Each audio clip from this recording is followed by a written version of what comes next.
Baik kawan-kawan, Assalamualaikum warahmatullahi wabarakatuh. Perkenalkan, saya Faris Fakhruddin dari program studi teknik manufaktur kapal Politeknik Negeri Banyuwangi.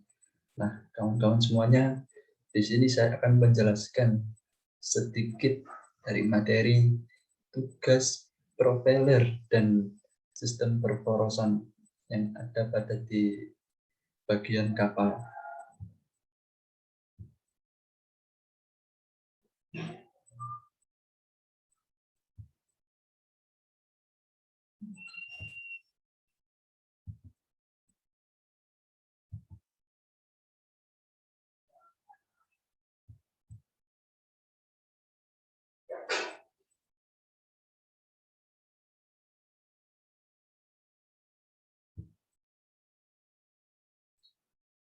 Nah, ini bisa dilihat kawan-kawan, tugas propeller dan sistem perporosan.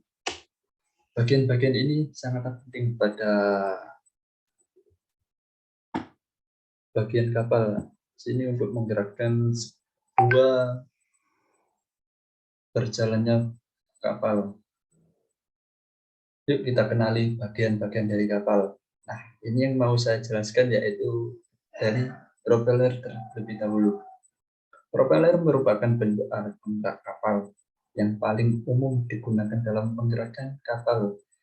Dari sebuah propeller yang digunakan dalam kapal mempunyai bagian daun paling flat yang menjorok ke arah tertentu. Dari hubungan atau pos dipasang ini dipasang pada poros yang digerakkan untuk mesin penggerak utama kapal. Sebuah kapal berjalan dengan menggunakan suatu daya dorong yang dalam istilahnya disebut dengan thrust. Daya dorong tersebut dihasilkan oleh suatu motor atau engine yang ditransmisikan melalui suatu poros. Dalam kurung ini merupakan sistem transmisi yang banyak digunakan. Kemudian daya tersebut disalurkan ke propeller, sebuah penggerak kapal yang nantinya. Daya dorong yang ditransmisikan tersebut dapat menggerakkan kapal akan sangat dipengaruhi oleh bagaimana kita mendesain sebuah propeller tersebut.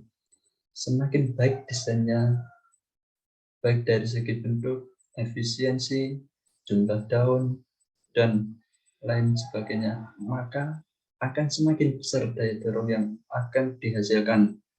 Untuk mendesain propeller, pertama-tama kita harus tahu dulu ukuran utama dari kapal yang akan ditentukan atau direncanakan. Jadi dalam pembuatan propeller tersebut, kemudian dari data itu kita menghitung tahanan total dari kapal.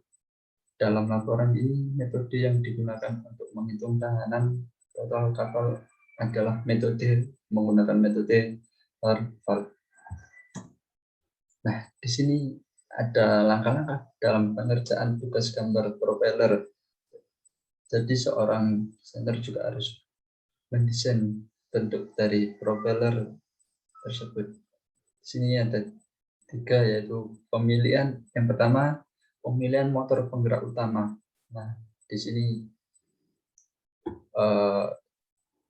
ada 3 macam juga dari pemilihan motor penggerak utama, yaitu yang pertama perhitungan tahanan kapal, perhitungan daya motor penggerak utama kapal, pemilihan motor penggerak utama kapal.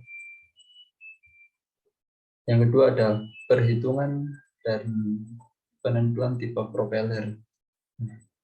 Di sini juga ada dalam perhitungan tersebut ada yang pertama perhitungan tipe propeller, kedua perhitungan gravitasi, perhitungan dimensi gambar propeller. Nah, yang terakhir ada perhitungan dan penentuan sistem perporosan. Yang pertama yaitu perhitungan diameter dari poros propeller, dan yang terakhir perhitungan dan perlengkapan propeller.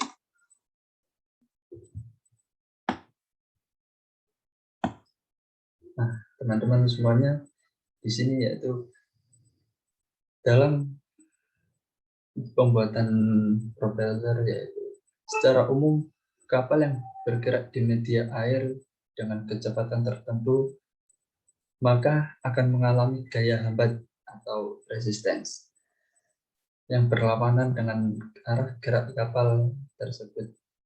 Besarnya gaya hambat yang terjadi harus mampu diatasi oleh gaya dorong kapal atau biasa disebut thrust yang dihasilkan dari kerja alat gerak kapal atau propulsor. Daya yang disalurkan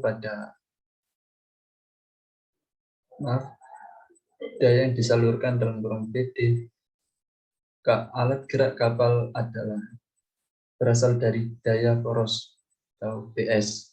Sedangkan daya poros yang sendiri bersumber dari daya rem dalam kurung PB, daya yang merupakan daya luaran motor penggerak dari kapal, dan ada beberapa pengertian mengenai daya yang sering digunakan di dalam tersebut, yaitu melakukan estimasi terhadap kebutuhan daya sistem penggerak kapal yang antara lain yaitu I, daya efektif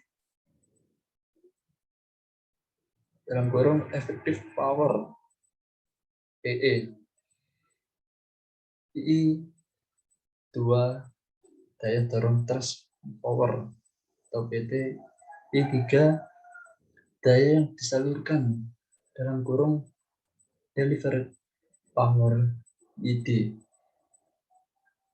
4 daya poros dalam kurung shaft power PS, 5 daya rem dalam kurung brake power BB, dan yang terakhir 6 daya yang diindikasi dalam kurung indicate power BE. Nah, kawan-kawan, ini merupakan dari bentuk propeller fungsinya dasar. Di sini ada rudder. Mungkin itu saja yang dapat saya sampaikan. Semoga bermanfaat dan kurang lebihnya mohon maaf. Selamat pagi semuanya.